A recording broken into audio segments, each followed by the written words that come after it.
bergabung di ibadah live streaming di Blok Makassar. Bagi Bapak dan Ibu yang baru pertama kali bergabung di live streaming ini, sebentar lagi ibadah akan segera dimulai loh. Persiapkan diri kita dengan cara mengikuti langkah untuk mengikuti ibadah live streaming. Yang pertama, mari bersikap hormat. Yang kedua, ikut aktif dalam ibadah pujian dan penyembahan.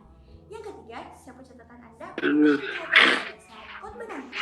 Yang keempat, Pastor Franz, apa kabar? Pastor Franz, apa kabar? Yang keenam, bagi mute-nya mati. Aduh, shalom semuanya. Shalom Kak Jo, shalom kakak.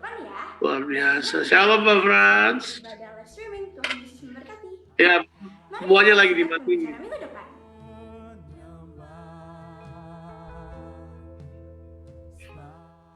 Jangan lupa ajak teman-temannya ya. Sampai jumpa minggu depan. Tuhan Yesus memberkati. Dadah.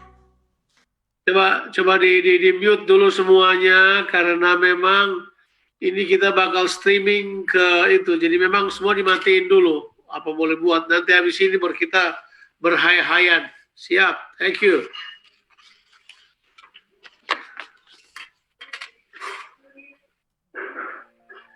So we'll go ahead and start now.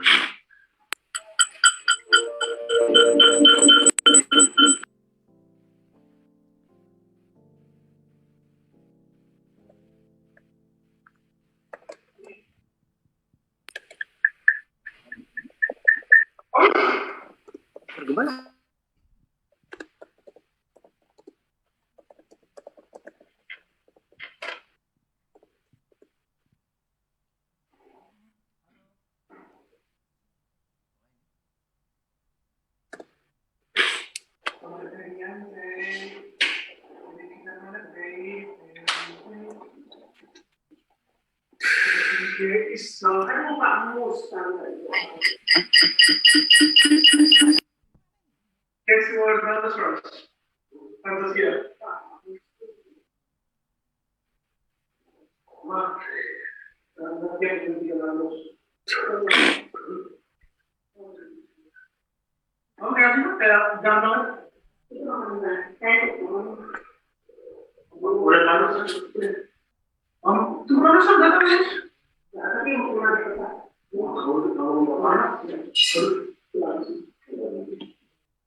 Meskipun lewat ibadah online, kita percaya bahwa Tuhan ada bersama-sama dengan kita, amin.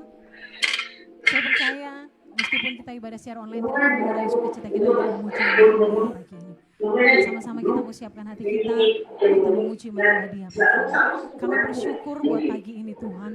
Kami bersyukur buat sukacita. Kami bersyukur buat kesehatan yang baru yang Tuhan berikan. Pagi ini kami mau menaikkan pujian kami, penyembahan kami, sorak-sorai kami hanya buat Engkau, Raja kami yang tidak pernah berubah. Tuhan kami yang tidak pernah berubah kasih-Mu. Kami percaya Tuhan Engkau ada bersama dengan kami, Engkau ada bersama dengan keluarga-keluarga yang sementara menyaksikan ibadah online ini. Dan biarlah kehadiran kami boleh nikmati pagi ini Tuhan. Terima kasih Bapak. Biarlah Engkau yang beracara dari ibadah online ini. Dari awal sampai akhirnya. Biarlah hanya nama-Mu yang kami tinggikan. Dalam nama Yesus Tuhan, haleluya. Amin. Mari kita beri tepuk tangan buat Tuhan kita. Allah yang besar, Allah yang ajaib, Allah yang baik kita puji. Haleluya. Kami memuji-Mu pagi ini Tuhan. Sebab Engkau Allah kami yang besar. Oh, oh, oh, oh, oh. Haleluya.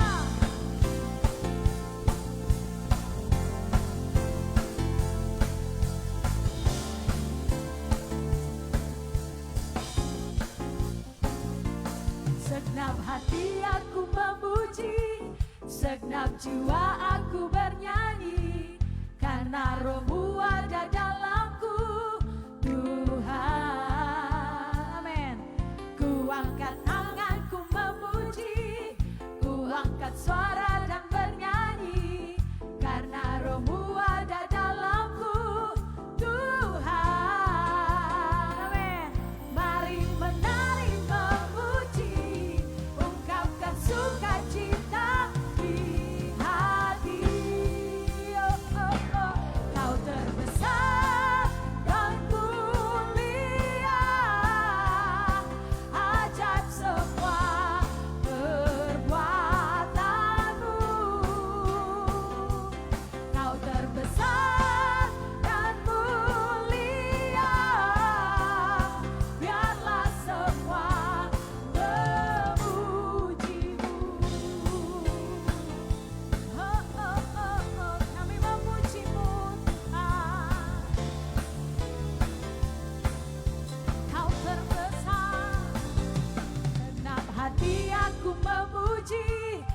segenap jiwa aku bernyanyi, karena Roh-Mu ada dalamku, Tuhan. Amin. Ku angkat tanganku memuji, ku angkat suara dan bernyanyi, karena Roh-Mu ada dalamku, Tuhan. Mari menari memuji, ungkapkan sukacita di hati. Kau terbesar dan mulia, ajak semua perbuatanmu. Kau terbesar, amin, dan mulia, biarlah semua memujimu.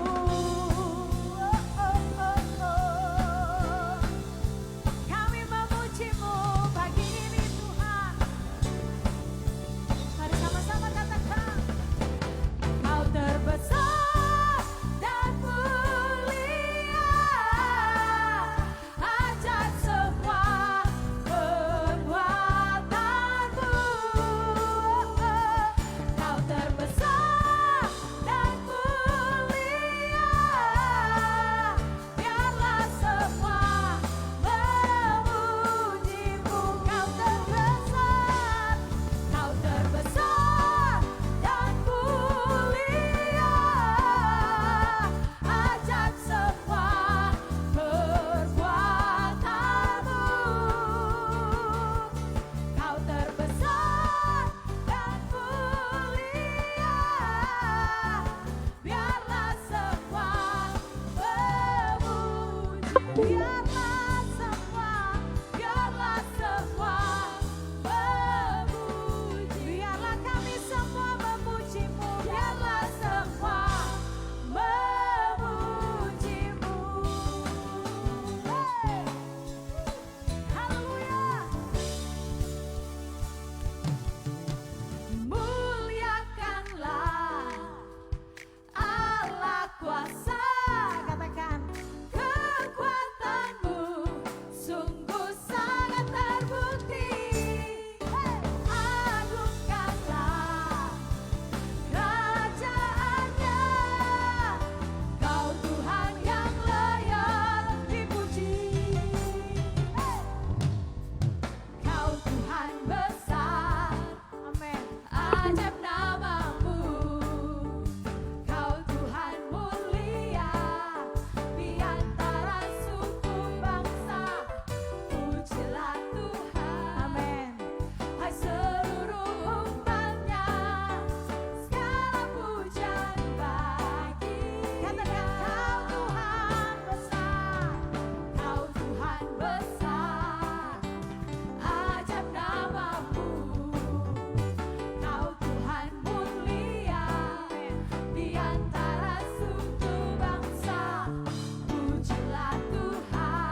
buat kasih setiamu.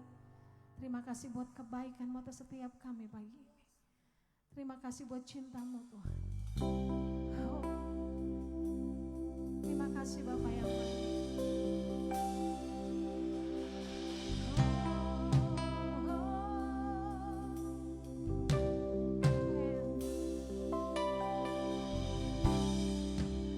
Tiada yang dapat pisahkan ku dari terangnya kasih-Mu. Amin. Kau hadirkan ketenangan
Kalau kami menghitung hari-hari kami Tuhan sampai dengan pagi ini, betapa kami bersyukur buat kebaikan-Mu.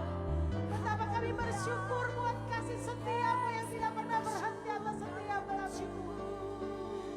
Terima kasih Tuhan. Hanya pujian penyembahan kami yang kami naikkan kepada-Mu pagi ini Tuhan. Oh, Engkau Allah yang baik Tuhan. Terima kasih. Kasih setia-Mu, tunjukkan kasih setia-Mu. Kau menyediakan yang ku perlu. Kau setia, Kau mulia, dulu, sekarang, dan selamanya. Kau tunjukkan kasih setia-Mu. Kau menyediakan yang ku perlu. Kau setia, Kau mulia, Bapa, Kau tunjukkan Tuhan, Kau tunjukkan kasih setia-Mu. Kau menyediakan yang ku perlu. Kau setia, Kau mulia, dulu, sekarang, dan selamanya. Kau tunjukkan kasih setia-Mu. Kau menyediakan yang ku perlu.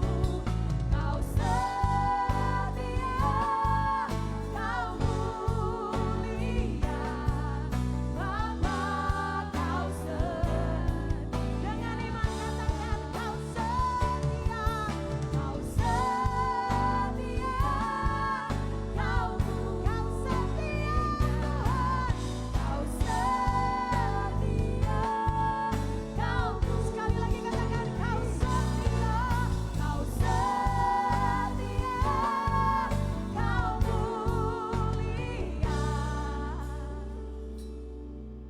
Bapa, Kau setia.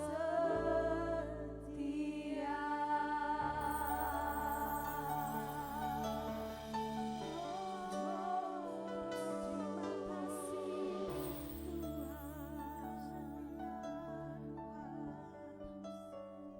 Yesus.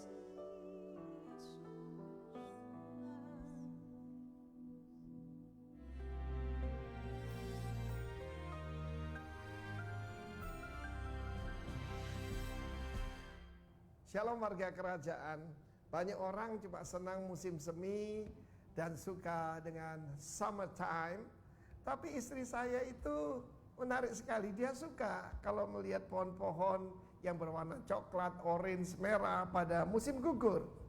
Kita pernah pergi ke satu tempat yang sangat indah namanya Chusaiko di daerah utara sana dekat Tibet ya, di China. Tetapi sayang kita datang tidak pada musim gugur. Sehingga daun-daunnya cuma hijau. Dan refleksi di danau itu cuma kelihatan hijau. Dan mereka berkata, kamu datang pada musim yang keliru. If you come on autumn or fall, akan begitu indah karena berwarna-warni. Karena itu ketika ada musim gugur dalam hidup kita pada saat ini, ketika penghasilan mungkin berkurang, ketika apa yang kita biasanya ada dan menerima juga tidak kita terima, just enjoy.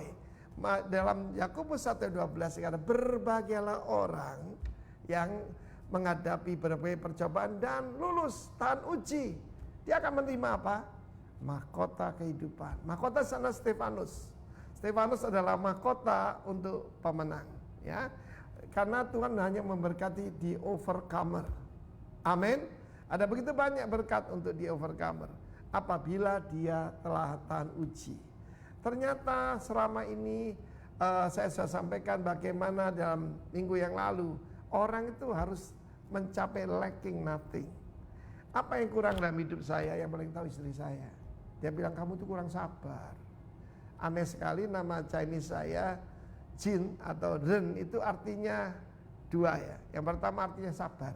Saya jadi kalau mestinya ganti nama bukan Pak Arifin, Pak Sabar. Dan yang satu lagi artinya baik, kind. Jadi rupanya antara orang sabar dan orang baik itu dua sisi dari sebuah mata uang. Ya, kalau orang sabar biasanya baik dan orang baik biasanya sabar. Nah, saudara yang kasih Tuhan, waiting itu tidak mudah, saudara. Ya, barusan ini Pak Frankie ada di Jayapura di sebuah hotel, ya, meskipun itu suite room dari sebuah hotel itu tidak menyenangkan karena 3 bulan dia di sana nggak bisa ngapa-ngapain. Dan demikian juga mungkin banyak para saudara seperti itu. Tetapi saudaraku, untuk melatih kita sabar, kita harus masuk dalam satu keadaan. Baik, kalau orang berkata, sampai kapan ini? Artinya kita belum sabar. Sabar sana makrotimia. Makrotimia, panjang sabar. Panjang sabar dan kelemah lembutan itu saudara kembar. Saudara, berbagai orang yang lemah lembut, sebab dia akan mewarisi bumi kan? Iya kan?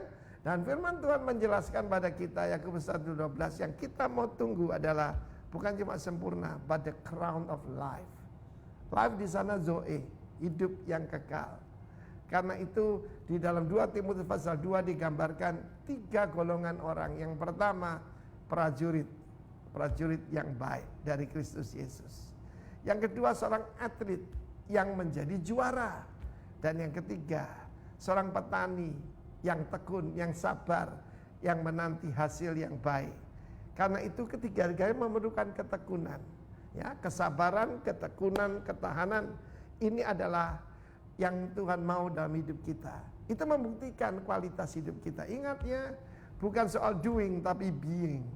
Karena kita diciptakan menurut citra dan gambar Allah. Dan Tuhan itu Maha Pengasih, Maha Penyayang. Tuhan memberkati kita semua. Makin sabar, makin tekun, dan makin kuat di dalam Tuhan. Bertahan menghadapi segala sesuatu. The crown of life tersedia untuk saudara saya. Haleluya, amin.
Oke, siap.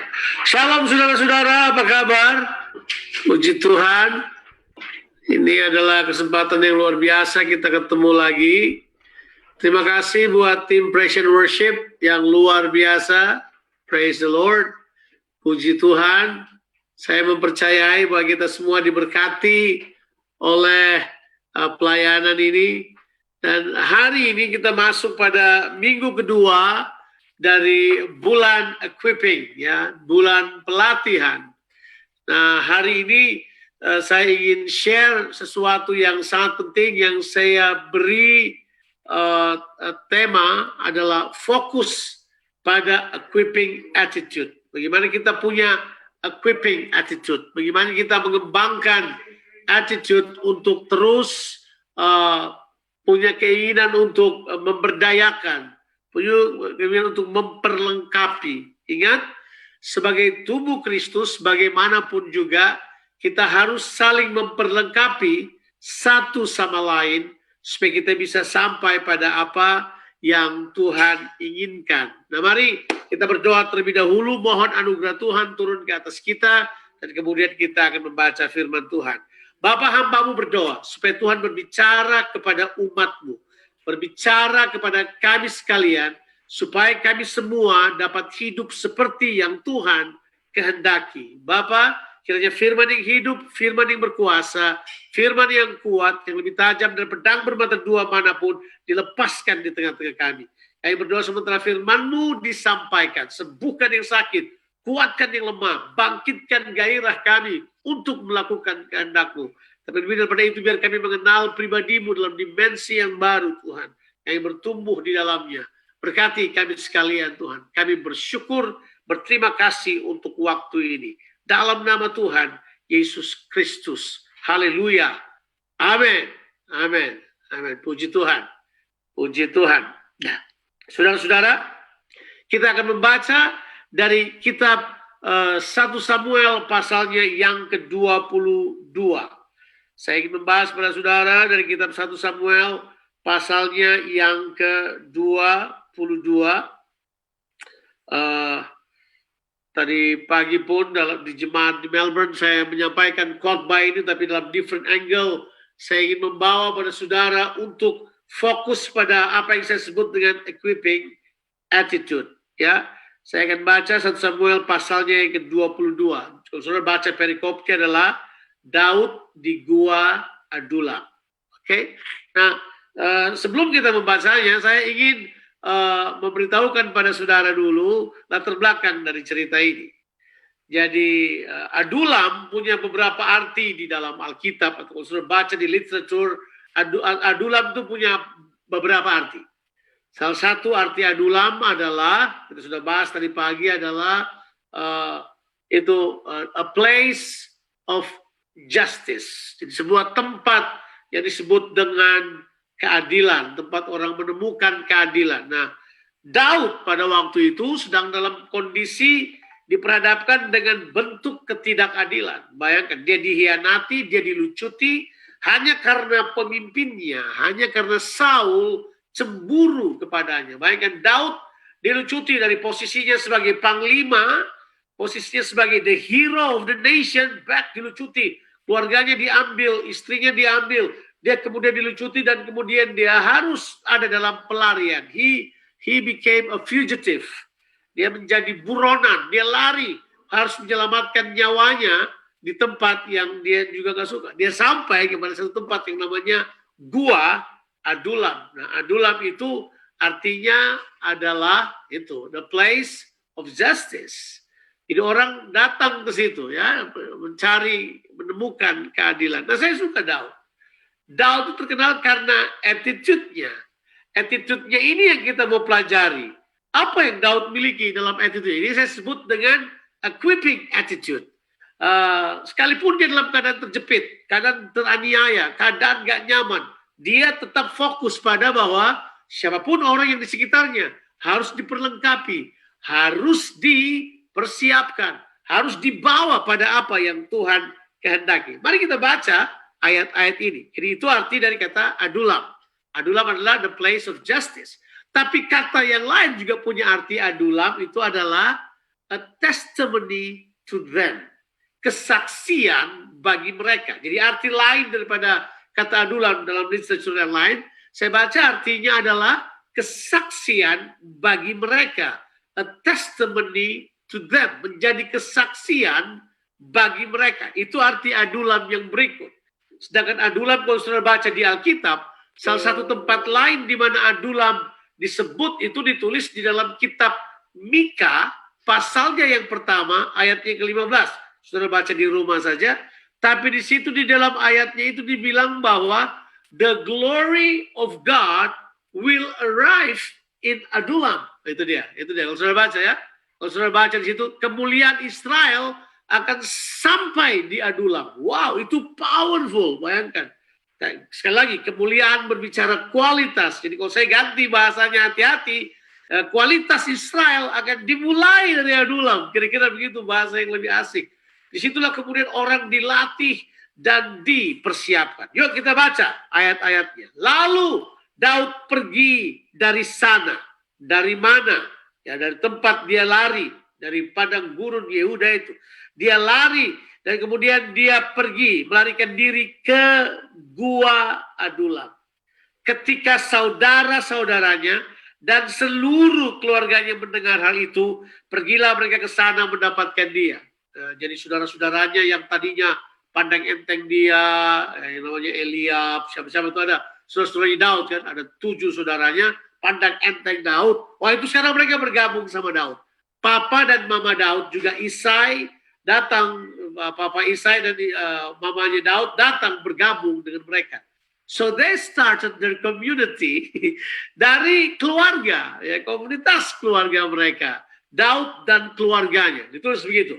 Terus kemudian ayat yang kedua, berhimpunlah juga kepadanya setiap orang yang dalam kesukaran, setiap orang yang dikejar-kejar tukang piutang, setiap orang yang sakit hati, maka ia menjadi pemimpin mereka. Bersama-sama dengan dia ada kira-kira 400 orang. That's a big number. Itu jumlahnya mungkin kayak Rock Makassar gitu kan. 400 orang.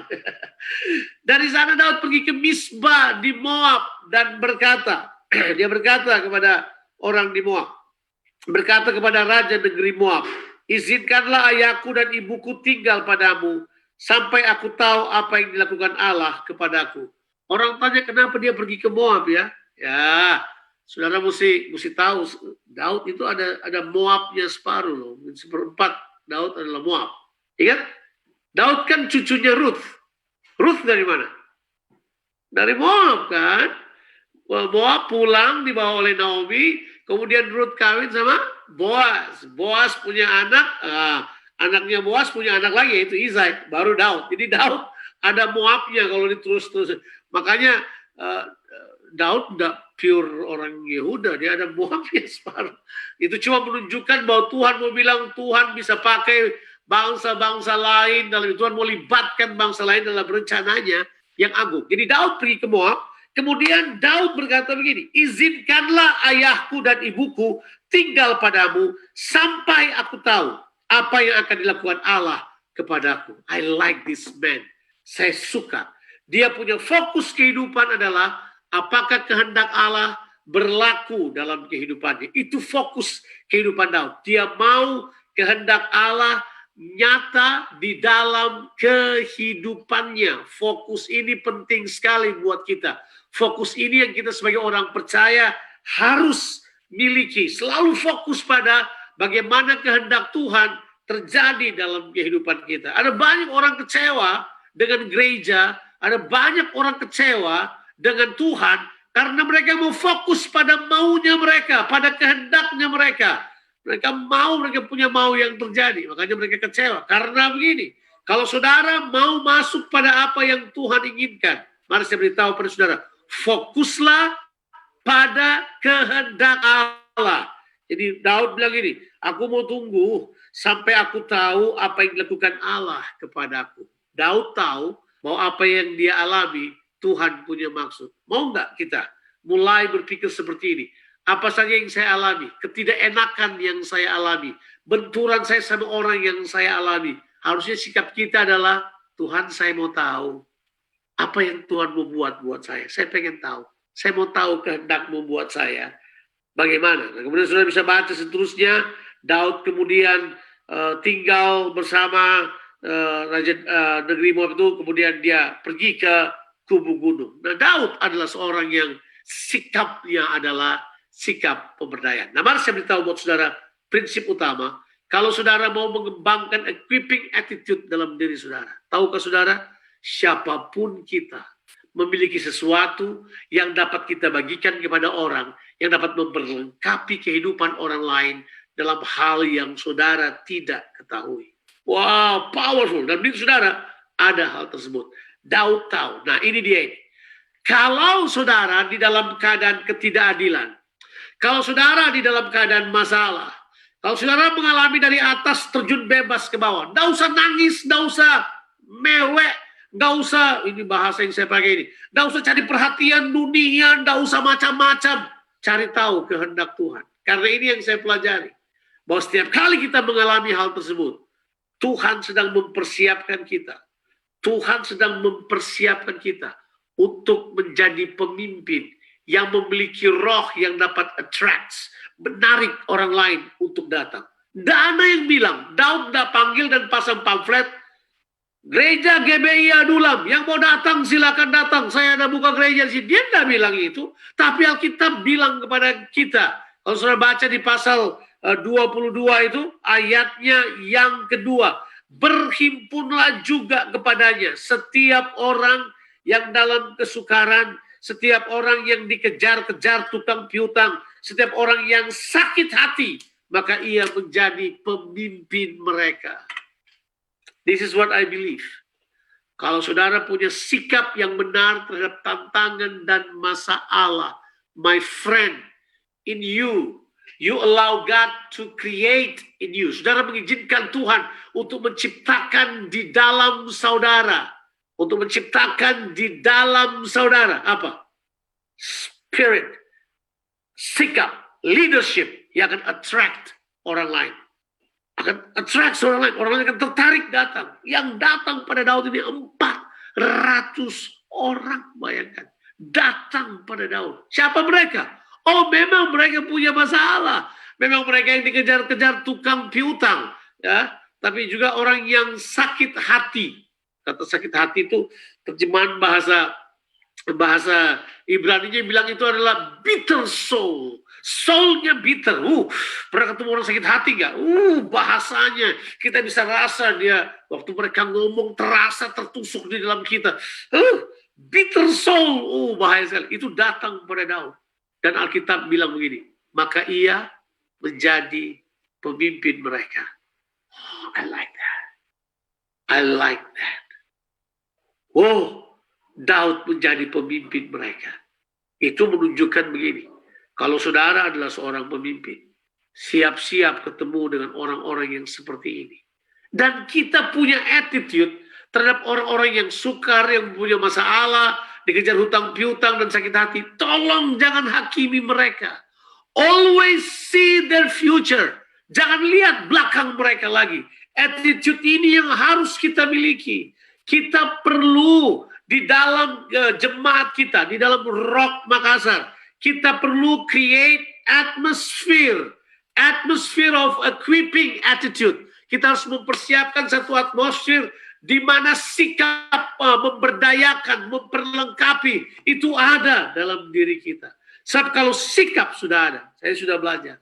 Sikap, kita punya attitude, kita punya pola pikir, kita punya kebiasaan, itu akan menciptakan atmosfer. Haleluya. Kalau jemaat kita punya atmosfer pemberdayaan, izinkan yang lain diberdayakan, izinkan yang lain lebih diberdayakan, izinkan orang-orang yang perlu diberdayakan, kasih kesempatan. Ya. Itu saya setuju itu. Saya mau orang-orang yang belum pernah terlibat pelayanan, kasih kesempatan pelayanan. Ya kan? Kasih waktu, kasih kesempatan. Create the atmosphere of equipping. Kita perlu menciptakan atmosfer itu. Kalau kita tidak ciptakan atmosfer itu, kita punya program equipment boleh bagus, tapi kalau nggak ada atmosfernya, benih yang jatuh, mati. Benih yang jatuh, mati. Orang di dalam cuma berantem, marah. Yang muncul hanyalah saling menyalahkan, saling merasa diri benar. Tapi kalau kita punya atmosfernya, kita punya budayanya. Ini yang bakal mendobrak banyak hal. Saudara, saya bukan orang yang nggak memperhatikan. Saya memperhatikan saudara. Saya tahu ada orang-orang yang kemudian gabung dengan kita, datang dan cuma mau cari-cari tahu, mau lihat ini, mau lihat itu, benarkah begini. Itu urusan lain, saya tidak terlalu peduli itu. Tapi saya akan memperlakukan semua orang sama. Tiap mereka datang, mereka harus diberdayakan. mereka harus diperlengkapi. Siapapun dia, dari umur paling kecil sampai umur yang paling tua, kita harus berdayakan. Semua orang berhak untuk diberdayakan. Semua orang berhak untuk diperlengkapi. Yang namanya orang kudus harus diperlengkapi oleh rasul-rasul, nabi-nabi, penginjil-penginjil, gembala-gembala, dan pengajar-pengajar. Mereka berhak menerima hal tersebut. Mereka harus menerima hal tersebut. Itu sangat penting. Oke? Nah, kita sudah lihat hal tersebut. Nah, Daud di sini menjadi pemimpin mereka. He become the captain. Itu kata yang dipakai. Dia menjadi captain. Dia menjadi pemimpin. Tapi Daud juga tetap mau grow kan? Nah, ini dia. Ingat, saya juga masih mau bertumbuh, saudara. Sebab ini prinsipnya. Always create atmosphere. Jadi yang pertama adalah, apa itu atmosfer yang kita sebut equipping? Apa itu atmosfer memperlengkapi? Yang pertama adalah, ini dia.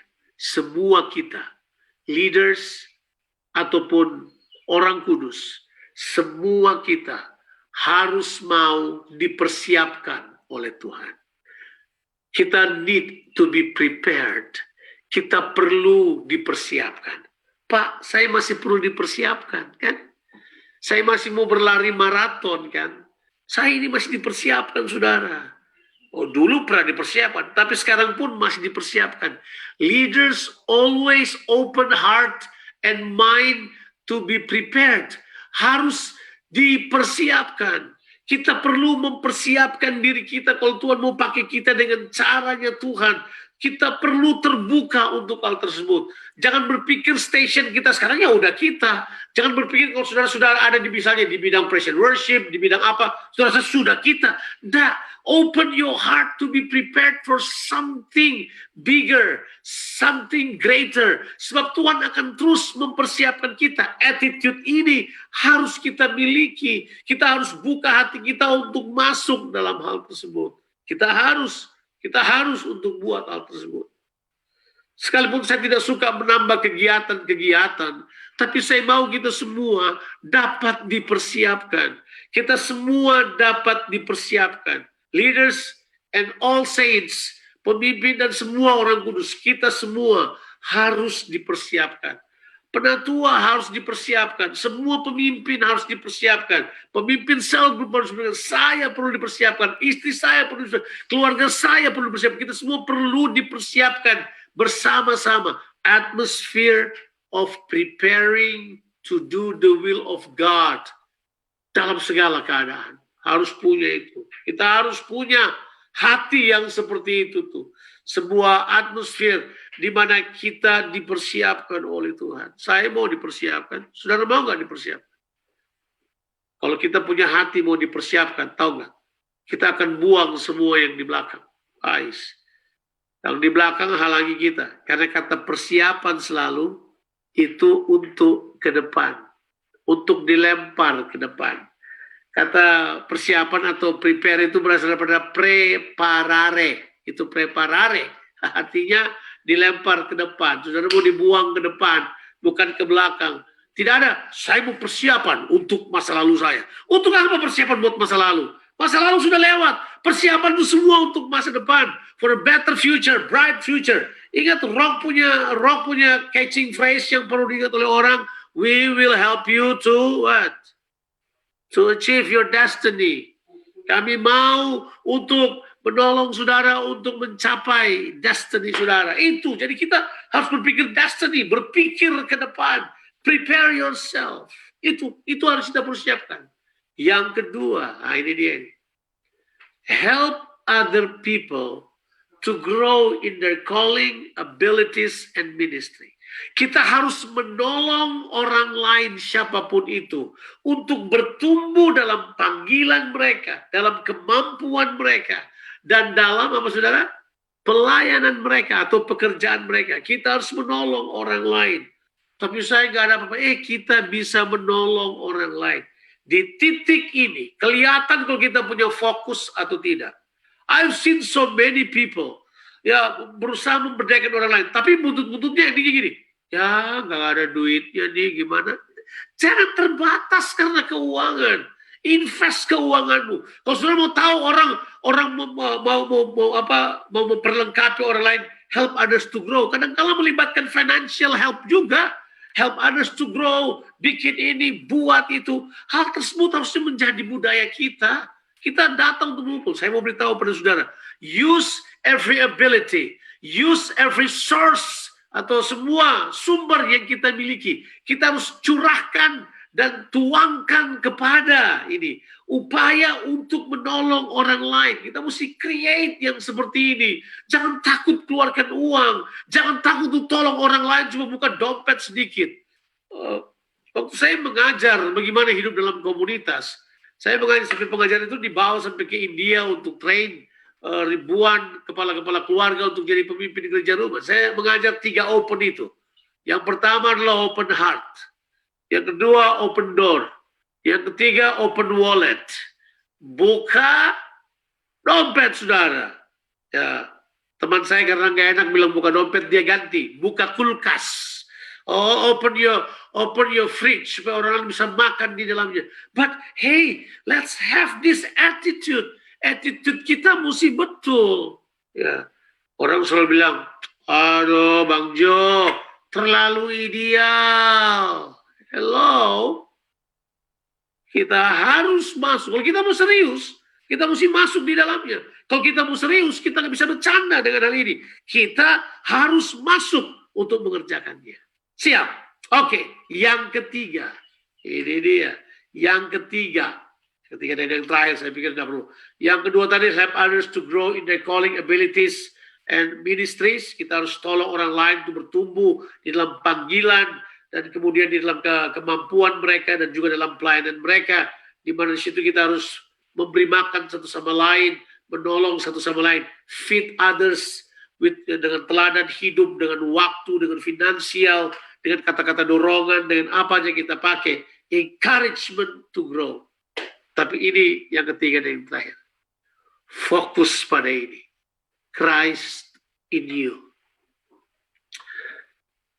Masihkah kita punya mata untuk melihat bahwa semua orang percaya yang Tuhan taruh di sekitar kita, bahwa Yesus berdiam di dalam mereka?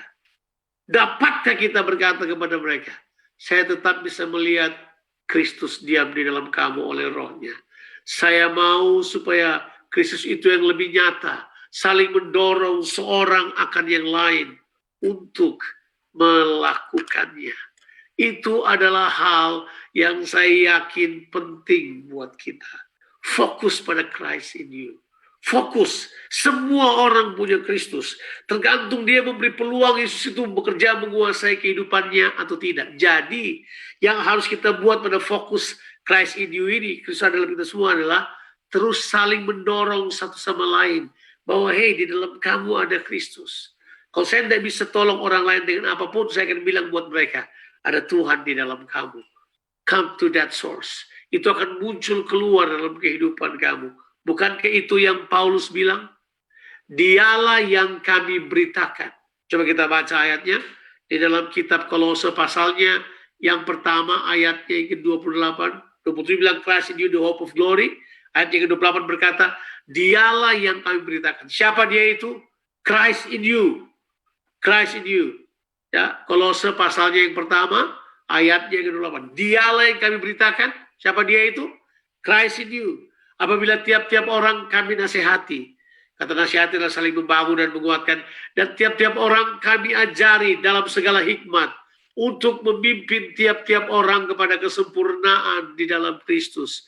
Itulah yang kuusahakan dan kupergumulkan dengan segala tenaga. Haleluya. Wow. Yang apa? Yang bekerja dengan kuat. Sesuai dengan kuasa yang bekerja di dalam aku. Jadi Paulus beritahu bahwa itu yang dia kerjakan. Focus on that. Kita perlu create dalam kita ini equipping attitude. Masing-masing rupa equipping kita. Itu kita harus rubah dari tangan yang begini menjadi tangan yang begini. Kita harus rubah dari mentalitas menerima atau consumer aja, menjadi mentalitas kontributor. Kita harus rubah mentalitas kita yang cuma mau datang untuk diberi, disuap.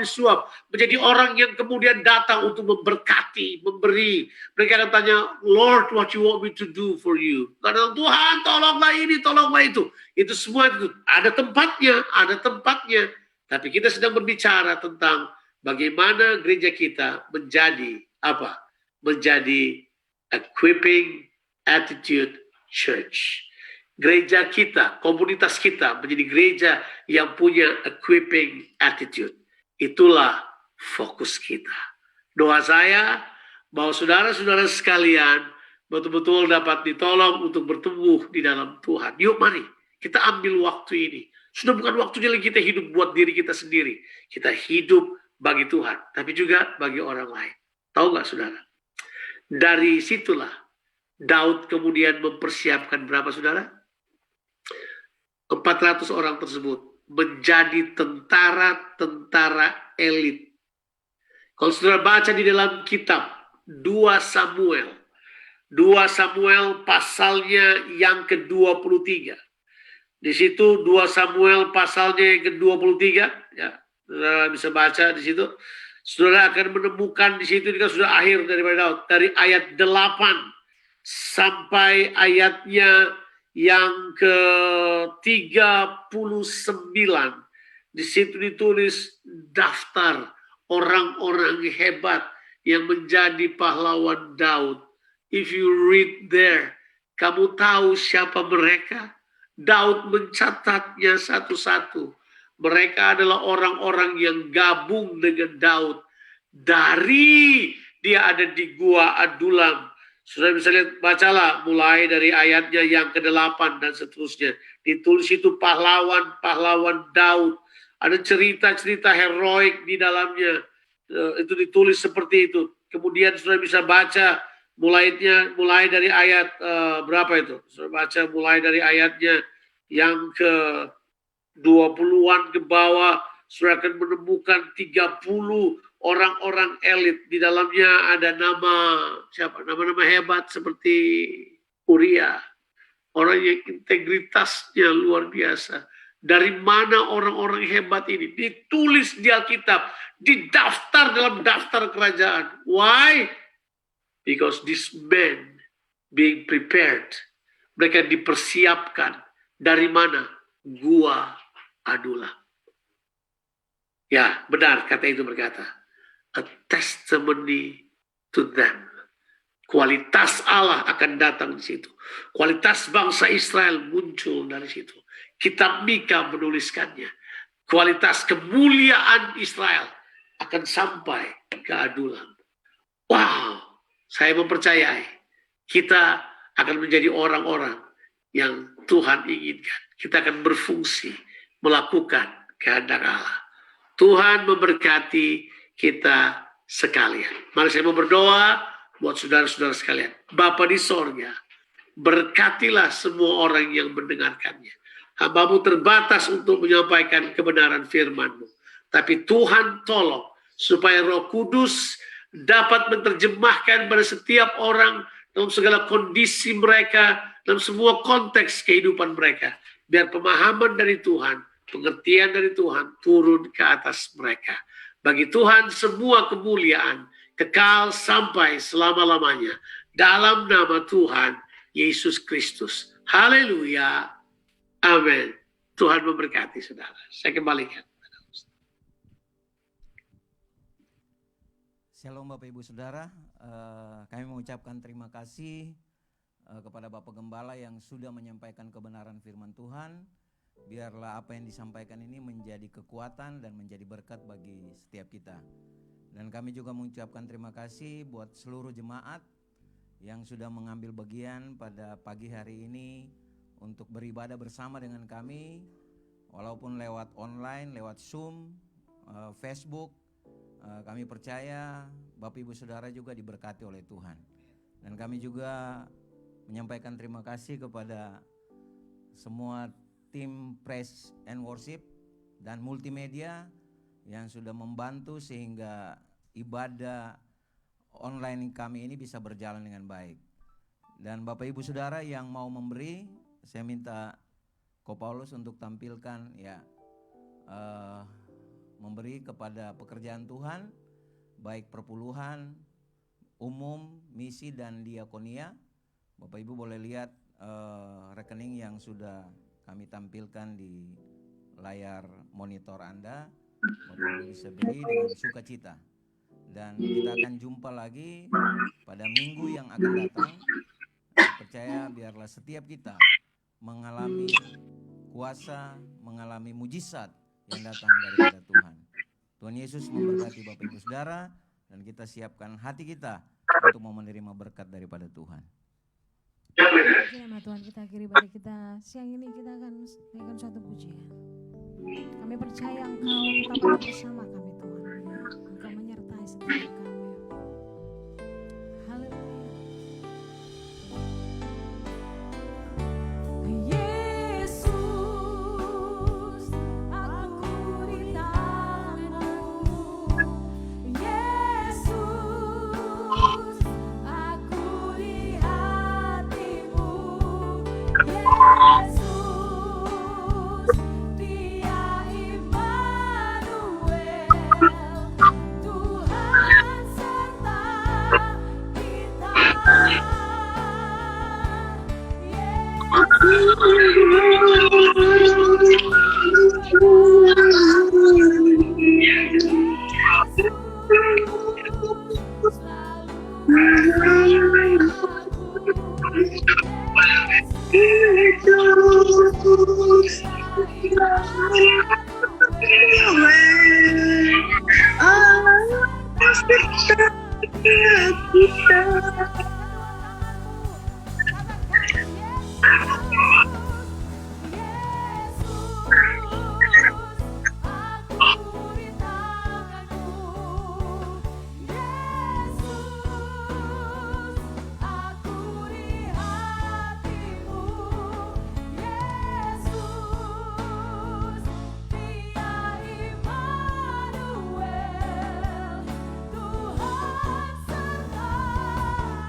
Berbahagialah kamu, rukunlah kamu, bersukacitalah kamu, dan ketahuilah bahwa Tuhan itu baik.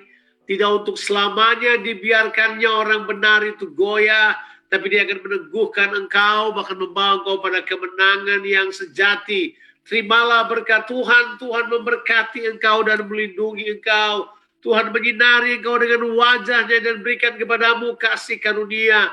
Tuhan menghadapkan wajah-Nya kepadamu dan berikan engkau damai sejahtera, limpah rahmat, supaya diberkatilah kehidupanmu, diberkatilah keluar masukmu, diberkatilah keluargamu dan orang-orang yang kau kasihi, diberkatilah pekerjaanmu dan studimu. Kiranya apa saja yang dikerjakan oleh tanganmu dilipat gandakan oleh Tuhan. Kiranya tangan-tanganmu ini menjadi tangan kesembuhan, tangan keberkatan, dan tangan pemulihan bagi semua orang yang kamu jumpai, karena Tuhan menyertai engkau, makin berdiam dalam kehidupanmu. Dalam nama Tuhan Yesus Kristus, yang percaya dan diberkati Tuhan, berkata bersama-sama, amin, amin, amin. Puji Tuhan, haleluya. Terima kasih Kak Jo. Terima kasih Kak Jo. Aina. Selamat hari Minggu. Terima kasih Kak Jo. Selamat hari Minggu semua. Tuhan berkati. Tuhan berkati. Shalom. Shalom. Shalom. Aina. Ya, Tuhan berkati. Shalom, Kak Jo. Amin. Shalom semua. Selamat hari Minggu semua, Kak Jo. Angki, Bro Victor. Halo. Dari from Surabaya with love. Shalom, sehat semua. Shalom semua. Amin. Pak Victor. Langsung upload di YouTube, nih.